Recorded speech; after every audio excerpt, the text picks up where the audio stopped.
Time to read. Alright guys, we're on chapter 11 of Sled Dog School. We're actually a few pages into this chapter, but we're going to go back to the beginning so everyone can find this place really easily if you have the book. If you don't have the book, you might be able to find it online, a free copy right now. You could print it out, or you could probably just look and listen if that's the only option that you have. But either way, we want to stay up to date.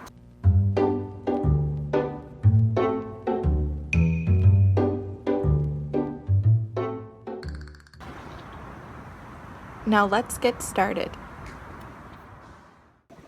Matt glanced at his notes from the night before, thankful that he had made them now that Alex stood in front of him with her hands on her hips and an expectant look in her eyes. Something about her made him forget what he was going to say. Foo, Fester, Savage, Atlas, Grover, Tonka, Arrow. Matt looked over the sled tied to the hookup tree. His eyes roamed the long gang line laid out and then surveyed the dog yard. When his gaze landed on Foo, Matt let out a tiny breath. The dog caught his eye and wagged his tail as if he knew what Matt had planned and liked it. Tubbs peered dubiously over Matt's shoulder.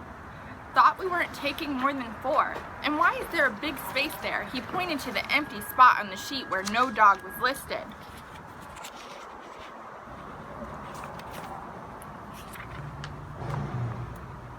We're all going together today, Matt said on his way to the barn. One sled. You and I will sit in the basket and we'll let Alex run the team. Tubbs and Alex followed as Matt talked. He snuck a glance at Alex, expecting terror, but he only saw excitement in her eyes. It's good to have an empty space on the gang line, in case we have to move dogs around, Matt continued. He opened the food bin and noticed with annoyance there weren't any chicken chunks cut. Also, we don't need 8 dogs. Matt's chest tightened thinking about running even 7 dogs. So much power. Anything could go wrong. He had a moment of doubt about his plan. Should he really take 7? He slid out a 50-pound block of frozen ground chicken and ran a hacksaw over the top to mark it where it needed to be cut. So like I said last week, all the positions on the gang line have a job. The leaders will be the smart ones. Foo and Grover always listen to me. He recalled a certain run to the mailbox when they had turned around to chase Bandit and corrected himself. Except when they don't. What is that stuff? Tubbs aimed a finger at the frozen block. Dog snacks. Matt swung the axe, chopping along the lines he'd marked to cut chunks of ground chicken, roughly 2 pounds each. This reminded him that he still needed to figure out all his operating costs. Next are the point dogs, Matt continued as he chopped, or they're sometimes called swing dogs. You're cutting pieces for all the dogs in the yard, Tubbs pointed out. Matt paused and shrugged. So? That's 22 pieces, and they're all exactly the same size. You didn't even stop to think about it.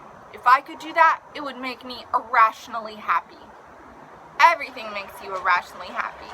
They grinned at each other. I do this all the time, so it's not that hard, Matt said. Anyway, we'll use Fester and Tonka and Point, the dogs you had in lead before. Matt wasn't sure about taking Fester, but he didn't have the heart to leave him behind. The insane ones, Tubbs observed. That's them, Matt said. Point dogs are like leaders in training.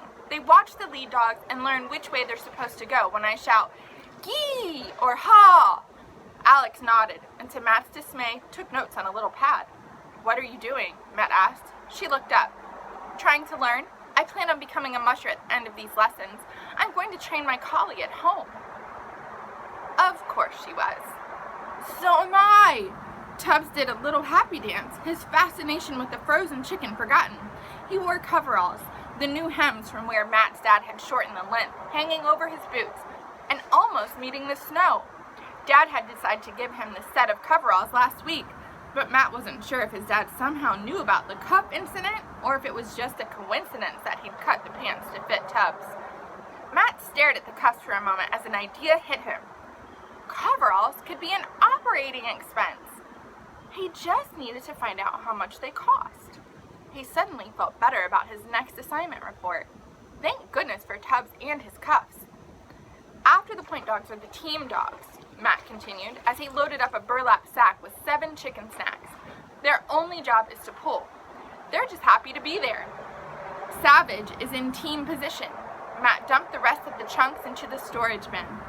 Last are the wheel dogs, closest to the sled. They're the strongest in the team.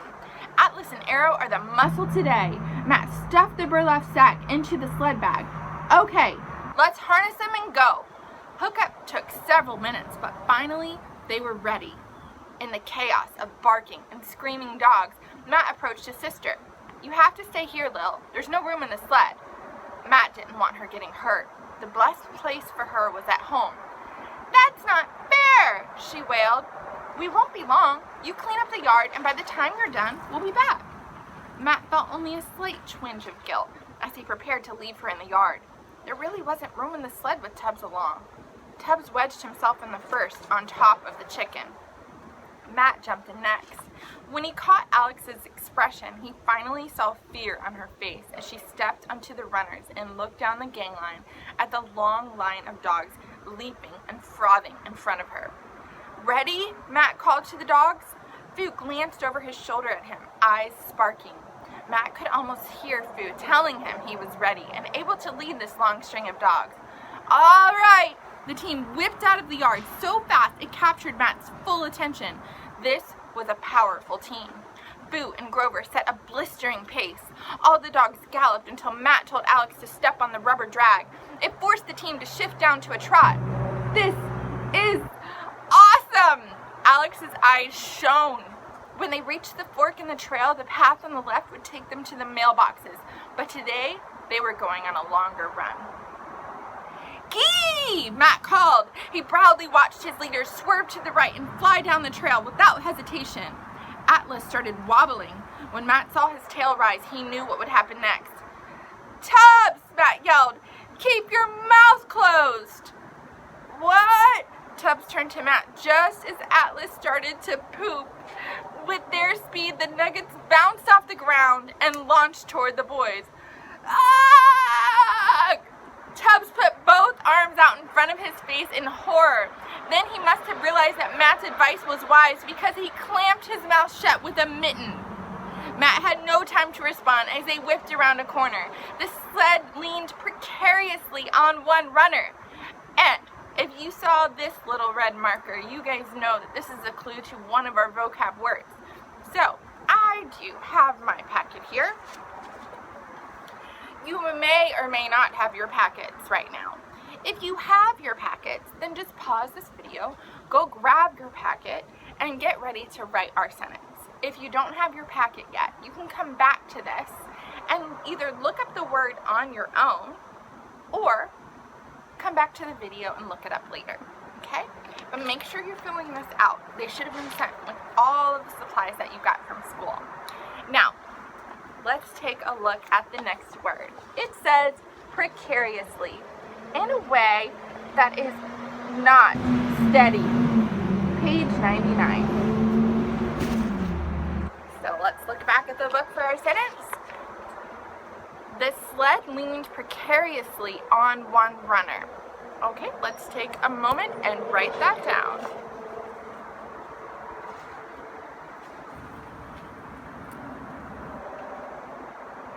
The sled leaned precariously, or in a way that is not steady, on one runner. Now, you might have forgotten what a runner was. This sentence will help you to remember what a runner is. If there's only one, you know that there's probably only two to begin with, if it's leaning on one side. So, the sled is tipping, leaning precariously in a way that is not steady. So, you may pause this if this helps you, and write this sentence down.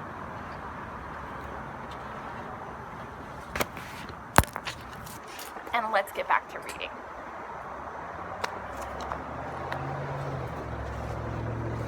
Lean out! Yelled at Alex. Matt yelled at Alex, pointing to the left. Alex leaned her body as if she'd done so 1,000,000 times. She pulled the sled back onto both runners. Snow flew up behind them. Alex's whole face glowed with joy. "Just like skiing," she yelled. "I'm ranked number 1 on my ski team." Why am I not surprised, thought Matt. Finally, the dogs started to settle, everyone in trotting mode again. "What's wrong with that dog?" Alex said, pointing. Just kidding. Matt knew she was talking about Savage. "Is he limping?" she questioned. "No, he's pacing. That's how he runs normally. His front foot and back foot move at the same time on the same side. Most dogs switch to pacing if they're getting tired. It's just a different way of running. That's how I know it might be time to put them in the basket or take a break. But if Savage starts normal trotting instead of pacing, then I know he's getting tired." Savage twitched his ears, hearing his name, but stayed focused on the trail ahead and continued pulling. Matt felt a tightness in his chest, watching Savage keep his tug line tight. They were such honest dogs, and they continually amazed Matt with what they could do. "Wow, so you have to know each dog really well then." "Of course I know my dogs well. That's what mushers do." It took them a record 20 minutes to get all the way to the base camp. Normally, it was a 30-minute run. This was the area where Matt's family set up their prospector tent for when they wanted to camp overnight. They could go out on different trails from here. The dogs knew this was a rest stop, so they dived into the snow as soon as Matt called a halt. They rolled on their bellies, cooling in the snow, biting mouthfuls. Fester glanced back at Matt, frost covering his muzzle, a contented expression on his face at last. That dog seriously lived for running. Alex hopped off the runners, leaving the sled as if it were a bike leaning against the tree. "Wait! The hook!" Panic made Matt flail. He was stuck in the sled. "You forgot! Tubbs, get off me, man!" He needed to sink the snow hook into the ground before the dogs decided to take off again. Matt fumbled in his hurry to get past Tubbs. Their legs tangled.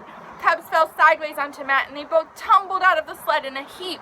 Matt jumped up, grabbed the hook, and stomped on it. "Never leave the sled without setting the hook," Matt screamed at a surprised Alex. His blood roared past his ears. "So many dogs! Do you know what could have happened if they had taken off?" Matt couldn't stop the visions of the team running without a driver on the brake. Dogs tripping, getting dragged, sprained shoulders, tangles, and fights. The dogs trusted him to keep them safe. His fear at what nearly happened turned into anger directed at Alex. She and Tubbs stared at him. "You think you know how to do everything perfectly with all your note-taking? You could have hurt the dogs. What kind of student does that?" Alex narrowed her eyes and raised her chins.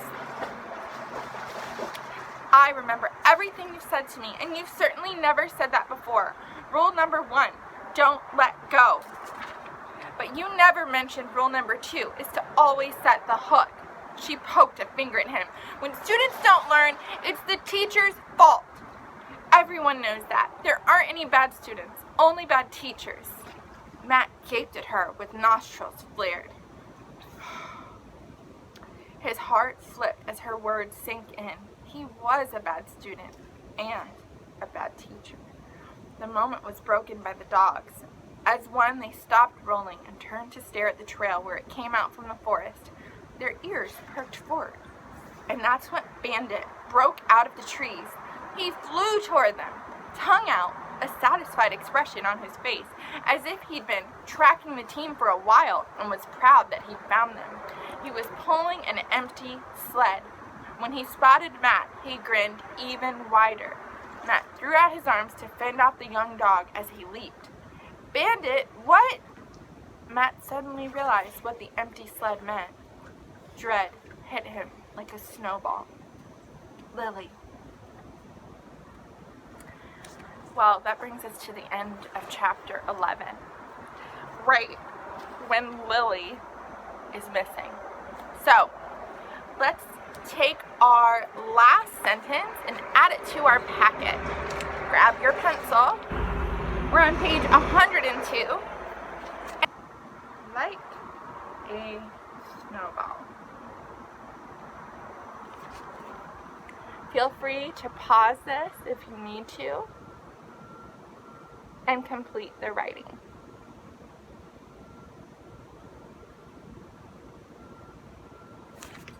Well, that's the end of Chapter 11 of Sled Dog School.